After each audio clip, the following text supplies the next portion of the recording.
Hey, what's up, everybody? True Boxing here. Thank you for coming back to get hit with the truth. So today we're doing the what's next on former IBF Jr Welterweight Champion Subriel Matias, following his his second career defeat, but his loss of the title to Liam Paro on June 15th by a close decision. Now, before we get into that, if you could smash the like button, leave a comment, or subscribe to the channel. I really do appreciate any and all support that I can get as I continue to build my channel here. So, you know, Matias was the boogeyman of the division, and I don't know if he was overlooking Liam Paro or not. I mean, most of the boxing world wasn't giving Paro a lot of love, and I'm sure Matias might have been buying into his own story a little too much, his own legend a little too much, instead of focusing on what was in front of him. You know, there's a lot of potential matchups at 140 pounds,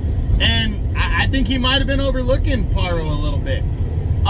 But not taking nothing away from Liam Paro. He fought a fantastic fight. You know, Matias's stalking and wear you down type style didn't work against Paro, and Paro walks away with the IBF title. So now the big question for Matias is, what's next for Subriel Matias? Well, we're gonna run through the top 10. Normally, one, it was very surprising that Matias didn't have an automatic rematch clause. The IBF might be responsible for that. If you make an optional defense and you have a mandatory due, they might not allow an automatic rematch clause to happen in the optional defense because there's a mandatory challenger waiting. But one thing I do know about the IBF is that when you fight a tough battle and you also have a solid name, and you know, you're a fan favorite type fighter, the IBF is pretty good about ranking a fighter in their top, you know, 2, 3, or 4 coming off of a loss. So I think Matias will get that kind of love. Now, let's run through it and see. We start with Devin Haney, the now former WBC champion. He's too emotionally messed up right now, and now Matias doesn't have a belt. Yeah, Haney's not gonna fight Matias. Teofimo Lopez, Matias doesn't have a belt now. There would be no point. He's not gonna fight Matias either. Josh Taylor, he's coming off of a close decision loss to Catterall. But he's a top-ranked guy. I'm not sure Taylor would risk his, you know, where he's at right now against Matias when they're both like at a crossroads type of position, and Matias is such a hard puncher. I think Taylor would only do that for a guy he's already defeated, or that he's confident in defeating. And Matias, I'm just not sure Taylor would take that. So I'm gonna say no. Then there's Jack Catterall. Catterall's fighting Regis Prograis in August. He's coming off the win over Taylor in their rematch. If Catterall beats Prograis, I think he's kind of a step ahead of Matias. So I don't think he would consider a Matias bout. He might, because they both have the same promoter, but I'm leaning towards the less likely, but I definitely do think it could be an option. Then there's Jose Ramirez.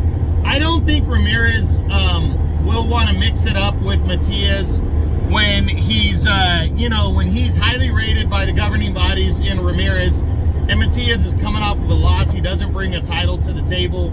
I don't think he would do that.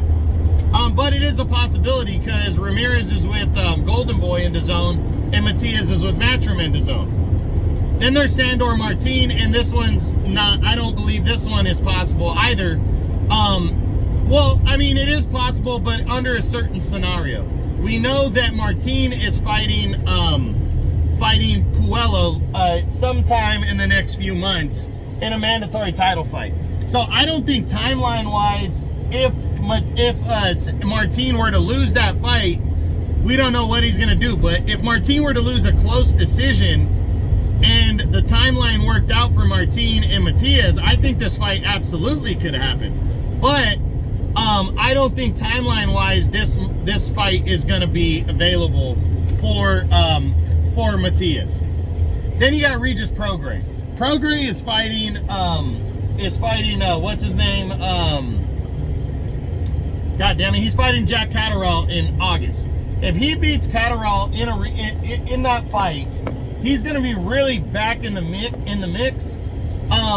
Even though they have the same promoter, I'm not sure he's going to rush to the front of the line to fight Matias, but he could because of the promoter. They might be able to sell that. But timeline-wise, I don't think it's going to happen next for Matias. You got Arnold Barbosa Jr. I don't think he wants anything to do with Matias, to be honest. Barbosa's with Golden Boy in the zone. Matias is with Matchroom in the zone. But again, I don't think he really he wants that kind of fight. Does Barbosa. Then you got Gary Antoine Russell. I don't see Matias fighting Russell. Russell's the next mandatory at the WBC belt. I don't think he would risk that to cross the street and fight a guy who's with Matchroom. You got O'Hara Davies. I don't know if Golden Boy would risk Davies coming off of a first-round knockout loss to throw him in against a guy like Matias. Richardson Hitchens is actually in line to fight for the IBF title. He's the IBF mandatory challenger. He's likely going to fight Liam Paro next. Liam Paro rematch is not in the cards for Matias. Paro's mentioned nothing about that. Kenneth Sims, you know, I don't think that one is a possibility. He's a top-ranked guy as well. Ishmael Barroso's an interesting one.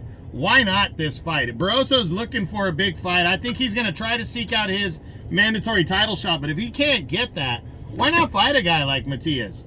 You know, if he can't get a title fight next, that way you know, if he comes out victorious, he can stake his claim for a world title that he is, you know, overly deserves now, as he has been you know, in the mix for quite some time. Nestor Bravo, I don't see. Rolly Romero, I don't see. Isaac Cruz, I don't see him fighting Matias either. And Ryan Garcia is not an option. But I'm going to give you the best option that I think for Matias. Next, Gustavo Lemos. He's coming off of a close, controversial decision loss to Richardson Hitchens, in which he was fighting for the IBF mandatory. He is ranked highly by the IBF. And Matias coming off of a close decision loss to Paro. This would be the perfect eliminator, final eliminator, to get right back into the mix. I think the IBF should do it. I think Matias should pursue it with Lemos. And I think that fight should happen. So we'll see what goes down.